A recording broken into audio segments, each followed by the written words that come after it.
Hi my friends, my name is Daniel Villarino. How are you? In past videos I have shown and dedicated some time to the sharpening of tools and also to the grinder. And actually I am preparing in this moment a new video that I am going to post in a week or maybe a little more, in which I'm going to talk about the geometry of the cut, which is very important because everybody knows this type of profile for a ball gouge, the Irish grind or the fingernail grind with the characterized by the long wings on the sides, okay? And the important thing is also this angle here. And let me show you, I have a ruler here.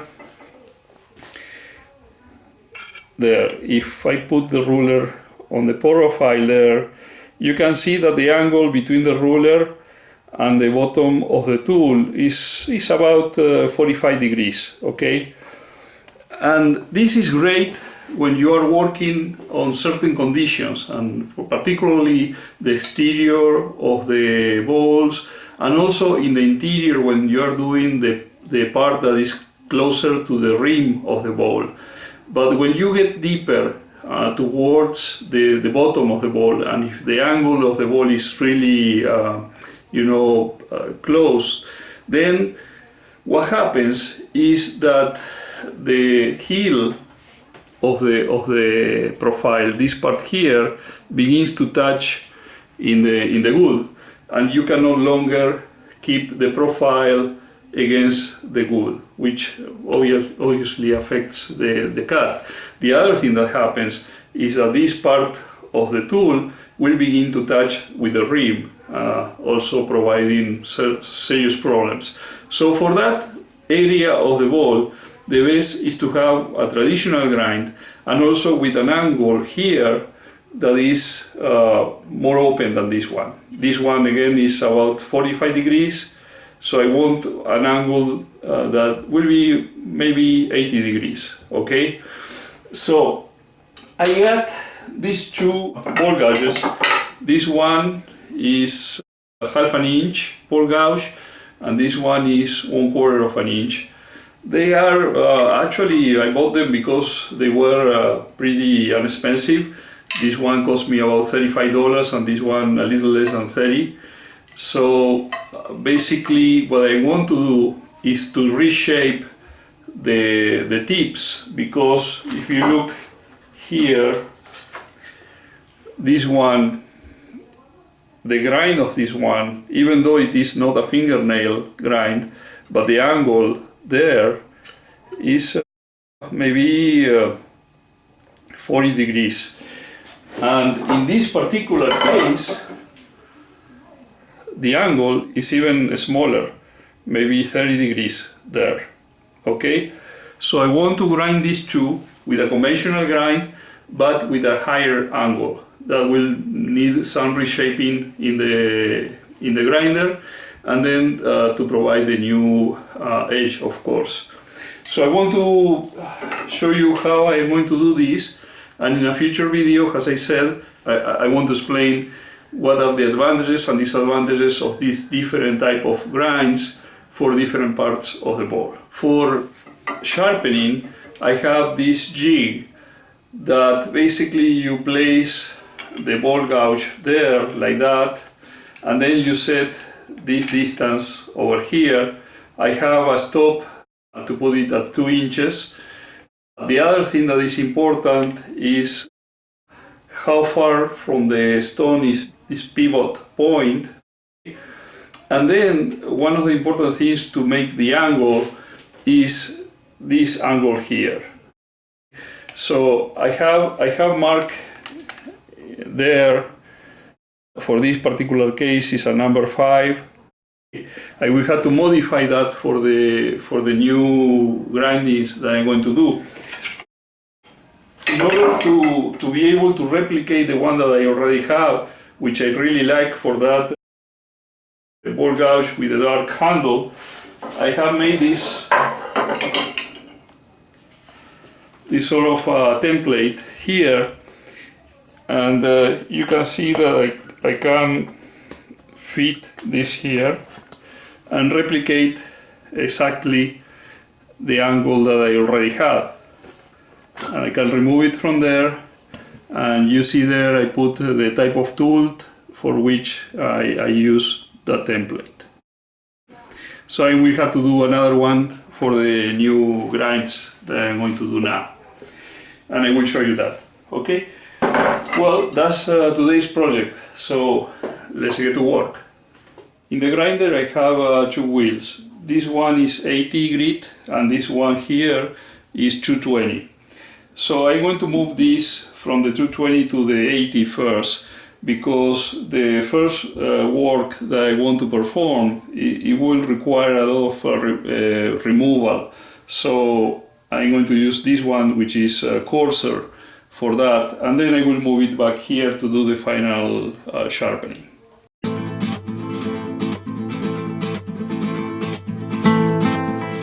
I have a mark here for my fingernail ball gouge, so I'm going to place this exactly there for the moment, and that way both the distance of protrusion from the jig and this distance are going to be the same as for the fingernail gouge. But if I need to modify it, then I will do that, and maybe just changing the angle of the jig I can get the sharpening that I need. The first step is to place the tool in the jig like that, and then I have here the measure of the 2 inches from this part to the border. So I'm going to place it against that and move this here so that I have there the 2 inches, and then that is set. I will have to reset it when I begin working on the angle. After a few tries, I realized that I needed to separate this a little bit more from the grinder. I separated it this distance, and also I had to modify this angle here, the angle between this and the tool. So this angle here is more open than before. I had it in 5, I had it in 2 now. So let's see if with that setup I can get the grind that I need. Okay, I hope you can see here that the tip of the tool, the edge, is touching the wheel first. And that's what I want, because I want to increase the angle here. The other thing that you can see is when I pivot the tool like this and like that, that the type of grind that I'm going to get is much more of a conventional grind and not so much of a fingernail or Irish grind. And the reason for that is that this angle is bigger. If I wanted to have the long wings on the sides, then this angle should be smaller.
you can see that I work the profile there more or less the way I wanted, but there are two things I need to do now. First, I had to remeasure this distance and put it back to 2 inches, because when I work on the border here, eliminated the tip basically, and that reduced this distance from here to the tip.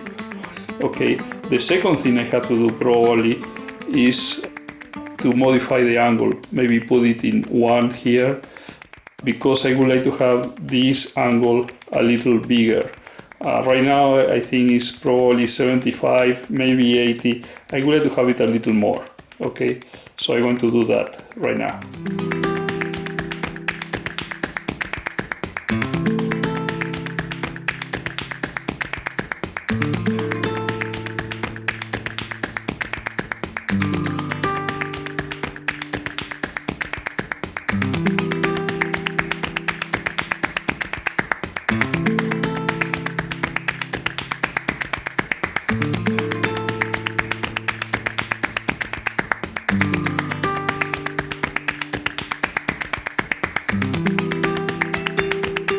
To ensure that the removal of material is going to be from the place that I want, which is the edge, I painted the profile black, and that will let me see whether I am on the right side.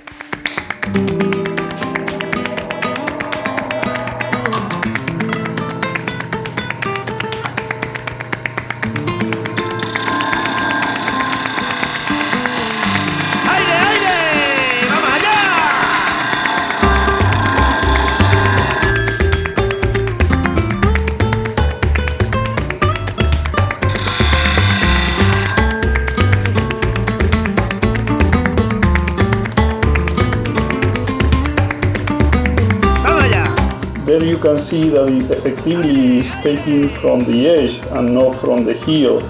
So I am enlarging the cutting angle.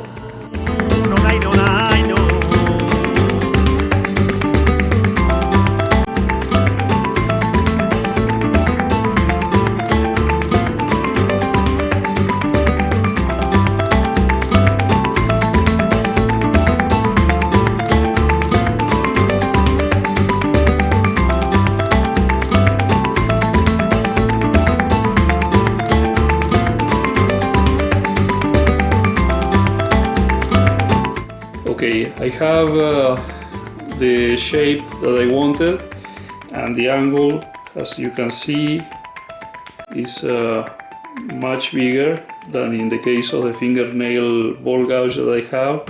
This one is around 80 degrees, which is what I wanted. They call this type of gouges bottomfeeders, because that's the work they do. But one thing that I need to do is to remove a little bit on the heel, and I will show you how to do that.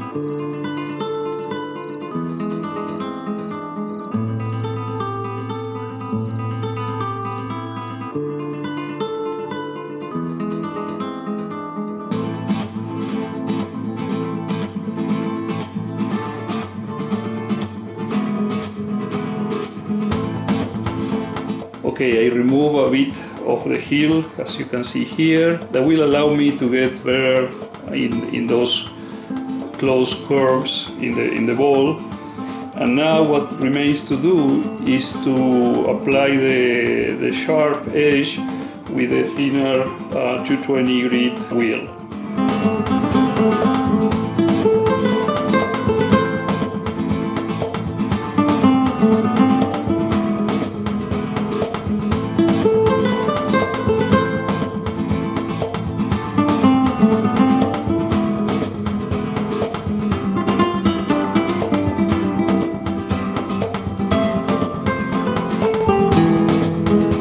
as you could see, I tried by hand, and it marked basically on the edge there. What that means is that the tool is touching on the tip rather than the whole profile. So for solving that, I have to sort of incline the handle towards the floor like this, and for that this pivot point has to go closer to the grinder. For that I have to put this bar a little bit inside, like that.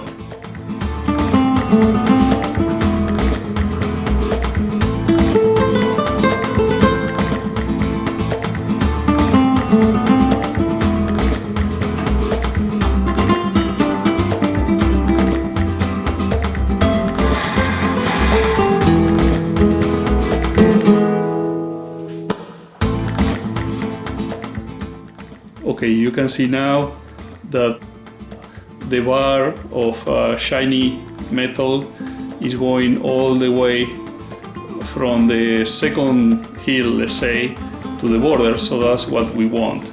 So now I can make the sharpening, and when I do the sharpening, this part here that is in black closer to the heel is going to remain black because that's the second bevel, and I don't want to sharpen there. I just want to sharpen on the higher angle bevel. This one is just for the purpose of having some relief, so that the tool is not going to touch the wood there.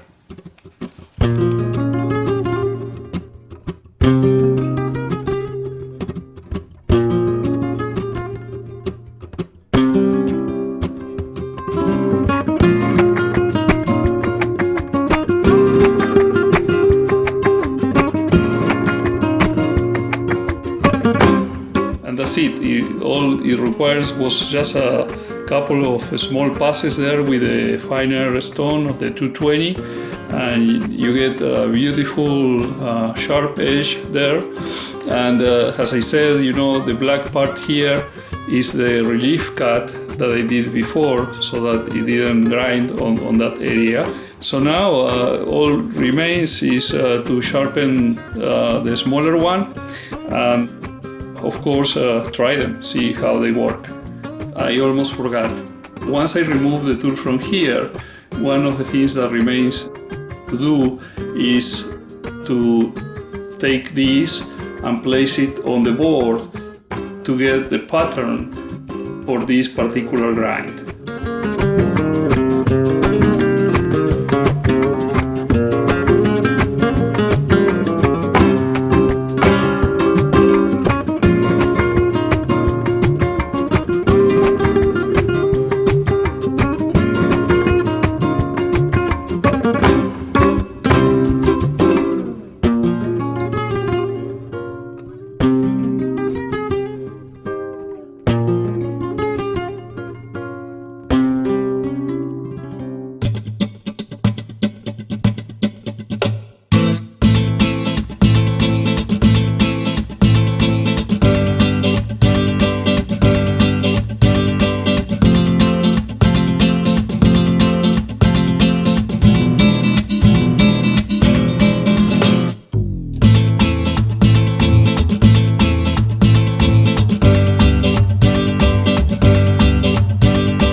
Okay, my friends, I finished doing the grindings for the two ball gouges.